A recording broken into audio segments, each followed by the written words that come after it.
Book 3, Chapter 12.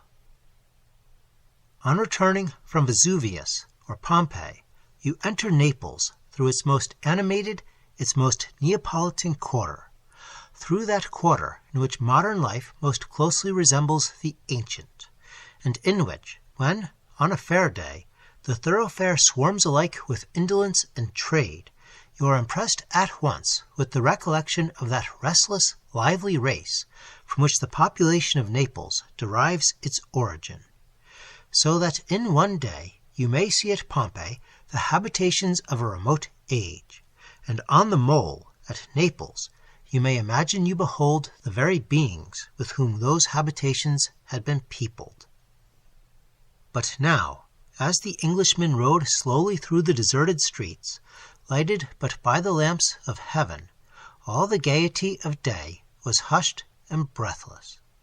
Here and there, stretched under a portico or a dingy booth, were sleeping groups of houseless lazzaroni, a tribe now merging its indolent individuality amidst an energetic and active population. The Englishman rode on in silence, for Glyndon neither appeared to heed nor hear the questions and comments of Mervale, and Mervale himself was almost as wary as the jaded animal he bestrode. Suddenly, the silence of earth and ocean was broken by the sound of a distant clock that proclaimed the quarter preceding the last hour of night. Glyndon started from his reverie and looked anxiously round. As the final stroke died, the noise of hoofs rung on the broad stones of the pavement, and from a narrow street to the right emerged the narrow form of a solitary horseman. He neared the Englishman, and Glyndon recognized the features and mien of Zanoni. "What, do we meet again, signor?" said Mervale, in a vexed but drowsy tone. "Your friend and I have business together," replied Zanoni, as he wheeled his steed to the side of Glyndon. "But it will soon be transacted. Perhaps you, sir, will ride on to your hotel." "Alone?" "There is no danger," returned Zanoni, with a slight expression of disdain in his voice. "None to me, but to Glyndon." "Danger from me? Ah, perhaps you are right." "Go on, my dear Mervale," said Glyndon. "I will join you before you reach the hotel." Mervale nodded, whistled, and pushed his horse into a kind of amble. "Now your answer, quick!" "I have decided. The love of Viola has vanished from my heart. The pursuit is over." "You have decided?" "I have. And now my reward." "Thy reward? Well, ere this hour tomorrow, it shall await thee." Zanoni gave the rein to his horse. It sprang forward with a bound. The sparks flew from its hoofs, and horse and rider disappeared amidst the shadows of the street whence they had emerged. Mervale was surprised to see his friend by his side a minute after they had parted. "What has passed between you and Zanoni?" "Mervale, do not ask me tonight. I am in a dream." "I do not wonder at it, for even I am in a sleep. Let us push on." In the retirement of his chamber, Glyndon sought to recollect his thoughts.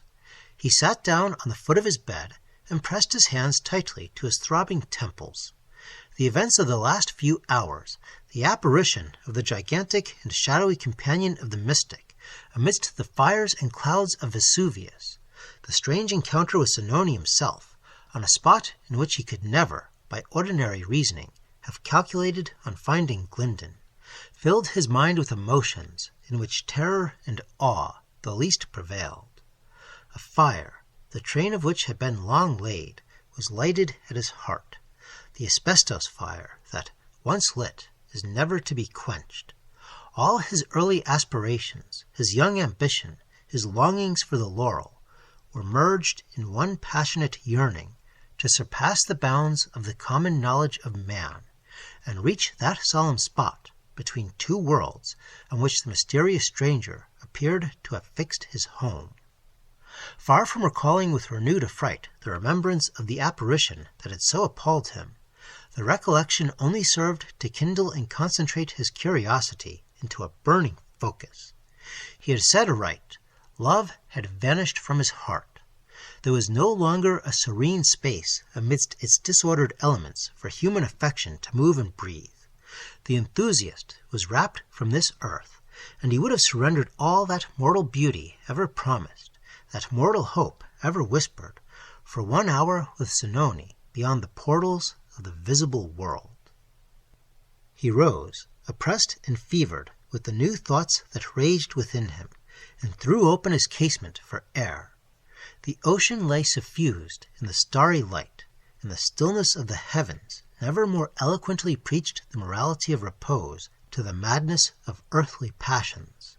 But such was Glyndon's mood that their very hush only served to deepen the wild desires that preyed upon his soul, and the solemn stars, that are mysteries in themselves, seemed by a kindred sympathy to agitate the wings of the spirit, no longer contented with its cage. As he gazed, a star shot from its brethren and vanished from the depth of space.